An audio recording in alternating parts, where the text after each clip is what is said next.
Please like, share and subscribe Master K TV. మన ప్రీతమ ముఖ్యమంత్రి నారా చంద్రబాబు నాయుడు గారికి రాష్ట్రంలో ఉన్నటువంటి యావత్ క్రైస్తవులందరి తరపున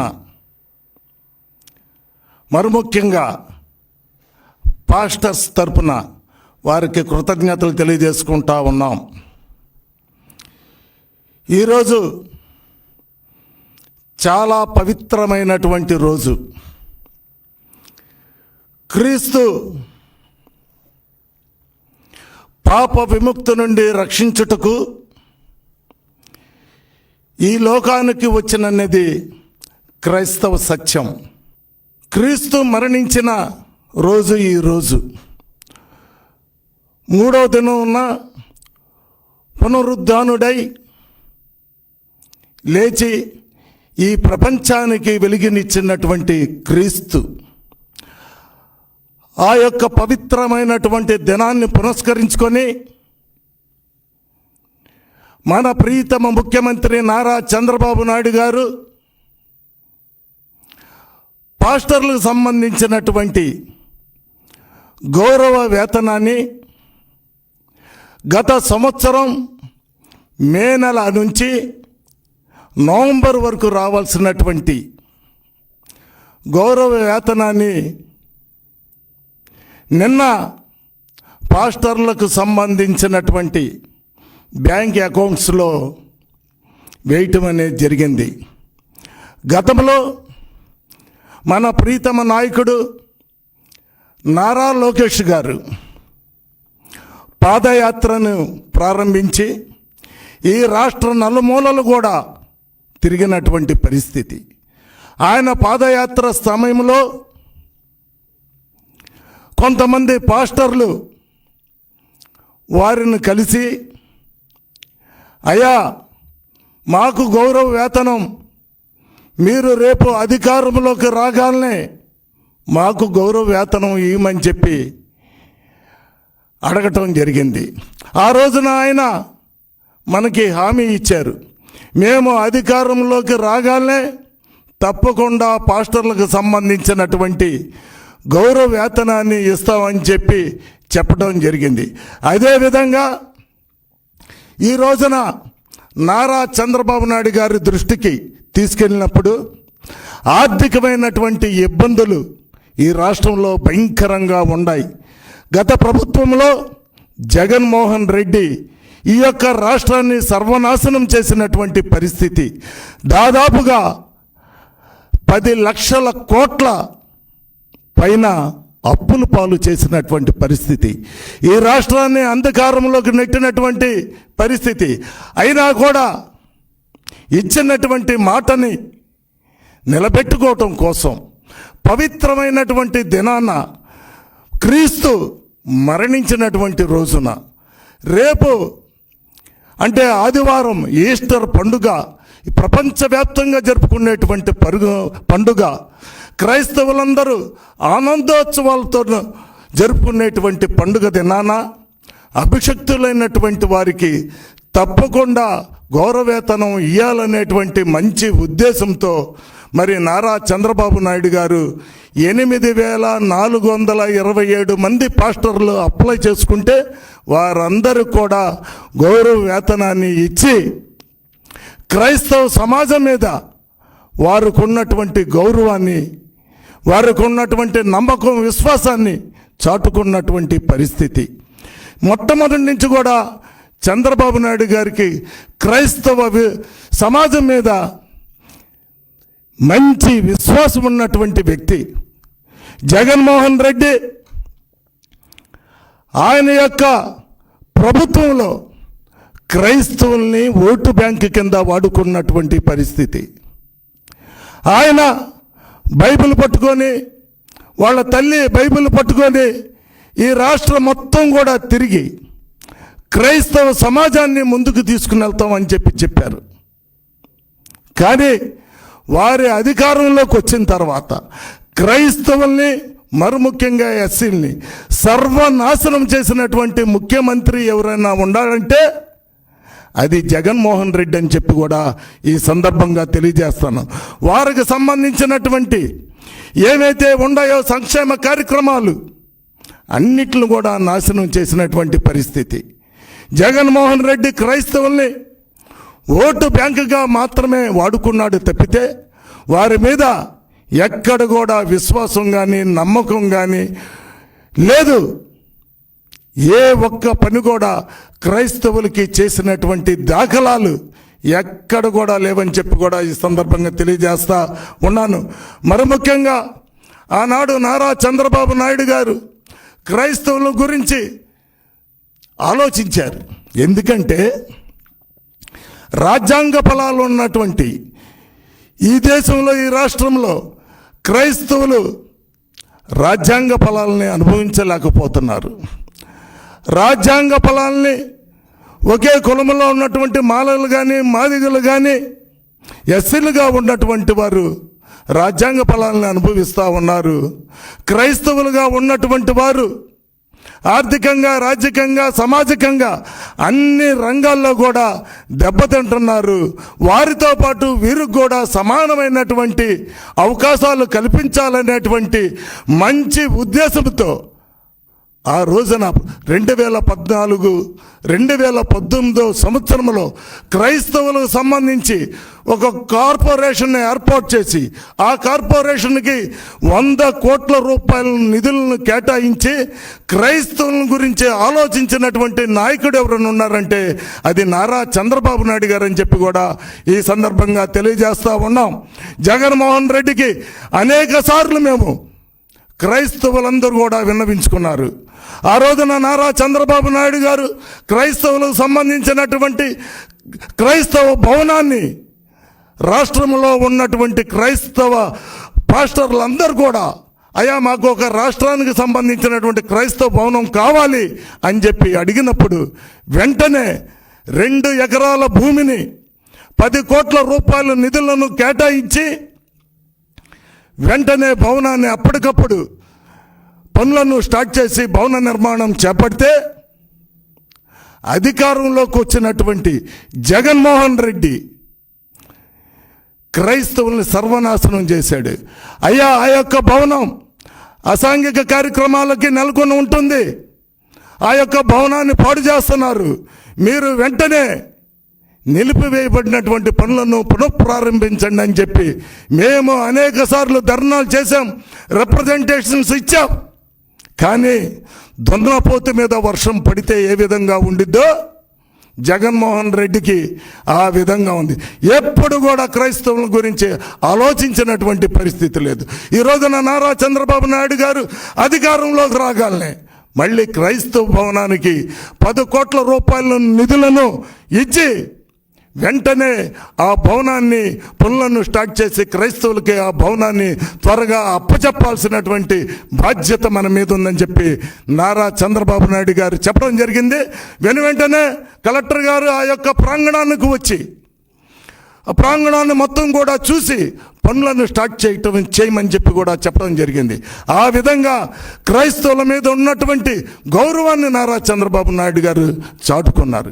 కానీ జగన్మోహన్ రెడ్డి క్రైస్తవుల్ని కేవలం ఓటు బ్యాంకుగానే చూశాడు తప్పితే మరొక విధంగా చూడలేదని చెప్పి కూడా ఈ సందర్భంగా తెలియజేస్తా ఉన్నాను.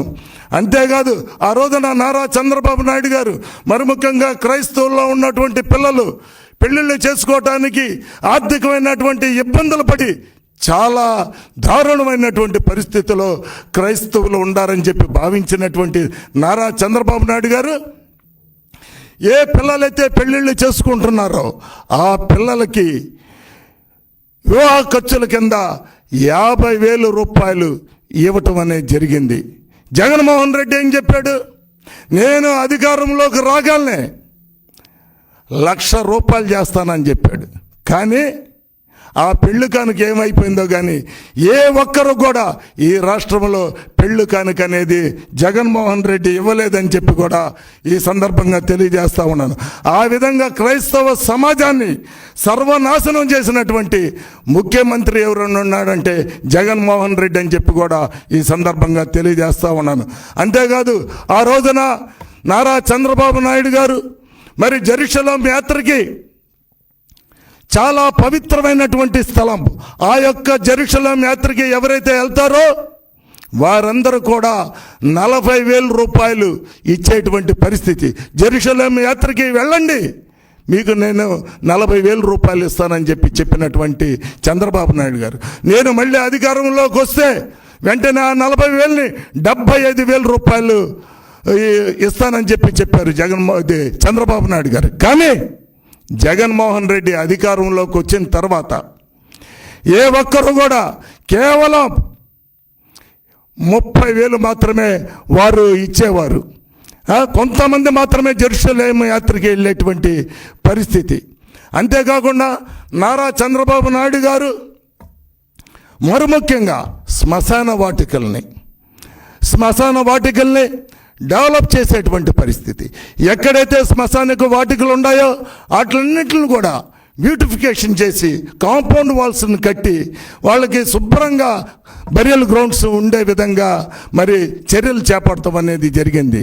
జగన్మోహన్ రెడ్డి అధికారంలోకి వచ్చిన తర్వాత ఏ ఒక్క బరియల్ గ్రౌండ్ కూడా శుభ్రం చేసినటువంటి పరిస్థితి కానీ, ₹1 ఖర్చు పెట్టినటువంటి పరిస్థితి కానీ ఈ రాష్ట్రంలో ఎక్కడ కూడా జరగలేదని చెప్పి కూడా ఈ సందర్భంగా తెలియజేస్తాను.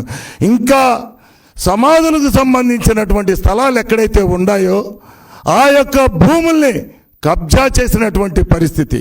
మరి ముఖ్యంగా గుంటూరు సమీపంలో 17 ఎకరాల భూమిని నారా చంద్రబాబు నాయుడు గారు 2018-19 సంవత్సరంలో క్రైస్తవులకు సంబంధించినటువంటి సమాధుల తోట పూర్తిగా నిండిపోయింది. వాళ్ళకి వేరే ఒక స్థలాన్ని కేటాయించమని ఆనాడు కలెక్టర్ గారికి ఆదేశిస్తే 17 ఎకరాల భూమిని గుంటూరు సమీపంలో 17 ఎకరాల భూమిని కేటాయించి ఇవ్వటం అనేది జరిగింది. జగన్మోహన్ రెడ్డి అధికారంలోకి వచ్చిన తర్వాత ఆ 17 ఎకరాల భూమిని త్రవ్వి మైనింగ్ చేసి సర్వనాశనం చేశారు.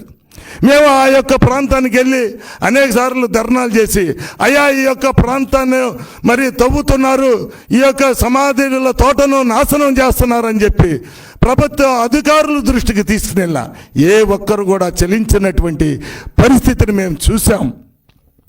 ఆ విధంగా సర్వనాశనం చేశారు. దానికి సంబంధించినటువంటి ఆ రోజున ఆ యొక్క చైర్మన్లు కానీ ఆ క్రిస్టియన్ లీడర్లు కానీ క్రిస్మస్ కానుక కింద మీకు 17 ఎకరాల భూమిని ఇస్తున్నామని చెప్పి సిగ్గు లేకుండా చెప్పుకున్నటువంటి పరిస్థితి. ఆ విధంగా సర్వనాశనం చేశారు. అంతేకాకుండా నారా చంద్రబాబు నాయుడు గారు మరి ముఖ్యంగా చర్చిలకు సంబంధించి చాలా మరి డబ్బులని చర్చి యొక్క నిర్మాణాలకైతేనేమి, చర్చి యొక్క రిపేర్లకైతేనేమి డబ్బులను కేటాయించి ప్రోత్సహించినటువంటి చరిత్ర నారా చంద్రబాబు నాయుడు గారిది. కేవలం 3 లక్షల నుంచి దాదాపుగా 10 లక్షలు కొన్ని చర్చిలకి ₹1 కోటి కూడా ఇచ్చి ఆయనకి క్రైస్తవుల మీద ఉన్నటువంటి గౌరవాన్ని చాటుకున్నటువంటి నాయకుడు నారా చంద్రబాబు నాయుడు గారు అని చెప్పి కూడా ఈ సందర్భంగా తెలియజేస్తాను. జగన్మోహన్ రెడ్డి కాలంలో ఏ రోజైనా ఏ చర్చికైనా చర్చి నిర్మాణాలకి పట్టించుకున్నటువంటి పరిస్థితి ఉందా? ఏ చర్చి నిర్మాణానికి కానీ చర్చి యొక్క రిపేర్లకు కానీ ఎక్కడ కూడా ₹1 కేటాయించినటువంటి పరిస్థితి లేదు. ఆ విధంగా క్రైస్తవ జీవితాలతో నేను కూడా ఒక క్రైస్తవుని అని చెప్పి నమ్మించి అధికారంలోకి వచ్చినటువంటి జగన్మోహన్ రెడ్డి క్రైస్తవ సమాజంతో క్రైస్తవులతో ఒక ఆట ఆడుకున్నాడని చెప్పి కూడా ఈ సందర్భంగా తెలియజేస్తూ ఉండా. క్రైస్తవ సమాజాన్ని కానీ ఎస్సీ వర్గాలను కానీ ఎస్సీ వర్గాలకు సంబంధించినటువంటి సంబంధించినటువంటి పథకాలను కూడా సర్వనాశనం చేసినటువంటి ముఖ్యమంత్రి ఎవరైనా ఉన్నాడంటే జగన్మోహన్ రెడ్డి. ఇటువంటి ముఖ్యమంత్రిని స్వాతంత్రం వచ్చి మనకు 75 సంవత్సరాలైంది. ఈ 75 సంవత్సరాల కాలంలో ఇంత దుర్మార్గమైనటువంటి ముఖ్యమంత్రి, రాక్షస మనస్తత్వం కలిగినటువంటి ముఖ్యమంత్రి, కుటిల మనస్తత్వం కలిగినటువంటి ముఖ్యమంత్రిని మనం ఎన్నడూ చూడలేదు. అందుకనే జగన్మోహన్ రెడ్డికి ఈ యొక్క రాష్ట్రంలో ఉన్నటువంటి ప్రజలు, క్రైస్తవ సమాజం అందరూ కూడా బుద్ధి చెప్పినటువంటి పరిస్థితి. కేవలం 11 సీట్లకే పరిమితం చేశారు. ఎంతమంది క్రైస్తవుల్ని, ఎంతమంది ఎస్సీల్ని పొట్టన పెట్టుకున్నాడు. మరి ముఖ్యంగా ఆ రోజున డాక్టర్ సుధాకర్ కరోనా టైంలో ఏమన్నాడు? మాకు భార్య బిడ్డలు ఉన్నారు, మేము 24 గంటలు పనిచేయడానికి మేము సిద్ధంగా ఉన్నాం, మాకు కావలసినటువంటి మాస్కులు అయితే ఏమేమి ఉన్నాయో, గ్లౌజెస్ ఏమైతే ఉన్నాయో అవి ఇవ్వండి, మేము 24 గంటల నిద్రాహారాలు మాని పని చేయడానికి సిద్ధంగా ఉన్నామని చెప్పడం జరిగింది సుధాకర్ గారు.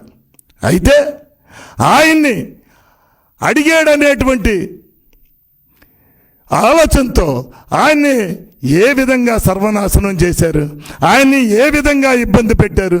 ఆయన్ని ఒక పిచ్చోడు ముద్ర వేసి ఆయన్ని నడి రోడ్డు మీద 2 చేతులు వెనక కట్టి చొక్కా కూడా చించేసి మండు టెండలో తారు రోడ్డు మీద భయంకరమైనటువంటి పరిస్థితులు ఆయన పండుకోబెట్టి కుక్కని ఈడ్చుకొని వెళ్ళినట్టు ఆయన్ని ఆటోలో వేసుకొని వెళ్ళినటువంటి పరిస్థితి. ఆయన మానసికంగా చాలా అవమానకరంగా బాధపడి, వాళ్ళ తల్లి గారు కూడా అనేక సార్లు బాధపడి మరి ఎంతోమంది ఆమెను కలిసినప్పుడు వారికి చెప్పారు, మా అబ్బాయి చాలా సీనియర్ డాక్టర్ గారు, ఆయనకి పిచ్చోడని చెప్పి ముద్ర వేశారు కేవలం మాస్కులు లేవని చెప్పి అడగటం వల్ల. ఈ విధంగా మా యొక్క అబ్బాయిని నాశనం చేశాడు జగన్మోహన్ రెడ్డి అని చెప్పి తల్లి కన్నీరు పెట్టుకొని చెప్పినటువంటి పరిస్థితి. ఆ విధంగా కిరణ్ మాస్క్ లేడని చెప్పి చీరాలకు సంబంధించినటువంటి కిరణ్ పోలీసులు ఏ విధంగా కొట్టి చంపారో మనం చూసాం. ఆ విధంగా మరి ఈ రాష్ట్రంలో ఉన్నటువంటి అనేక మందిని హత్యలు జరిగితే, మానభంగాలు జరిగితే జగన్మోహన్ రెడ్డి మాట్లాడినటువంటి పరిస్థితులు, తన యొక్క ఇంటికి సమీపంలో ఒక 2 కిలోమీటర్లు 3 కిలోమీటర్ల దూరంలో హరిజన సంబంధించినటువంటి ఒక అమ్మాయిని రేప్ చేస్తే కనీసం ఆ యొక్క ముద్దాయిలను కూడా అరెస్ట్ చేయలేనటువంటి దుర్మార్గమైనటువంటి పాలన అందించినటువంటి వాడు జగన్మోహన్ రెడ్డి అని చెప్పి కూడా ఈ సందర్భంగా తెలియజేస్తూ ఉన్నాను. ఆ విధంగా జగన్మోహన్ రెడ్డి క్రైస్తవులు కానీ, హరిజనులు కానీ, మైనార్టీస్ను కానీ సర్వనాశనం చేసినటువంటి వ్యక్తి ఎవరైనా ఉన్నాడంటే జగన్మోహన్ రెడ్డి అని చెప్పి ఈ సందర్భంగా తెలియజేస్తూ ఉన్నాను. మరి నారా చంద్రబాబు నాయుడు గారు కానీ, నారా లోకేష్ గారు కానీ క్రైస్తవ సమాజం మీద వారికి ఉన్నటువంటి అభిమానం కానీ, గౌరవం కానీ మరి ఎనలేనటువంటిది. వారికి మేము యావత్తు ఈ రాష్ట్రంలో ఉన్నటువంటి క్రైస్తవ సమాజం అందరూ కూడా రుణపడి ఉంటామని చెప్పి కూడా ఈ సందర్భంగా తెలియజేసుకుంటూ సెలవు తీసుకుంటా ఉన్నాను. Please like, share and subscribe master కి టీవీ.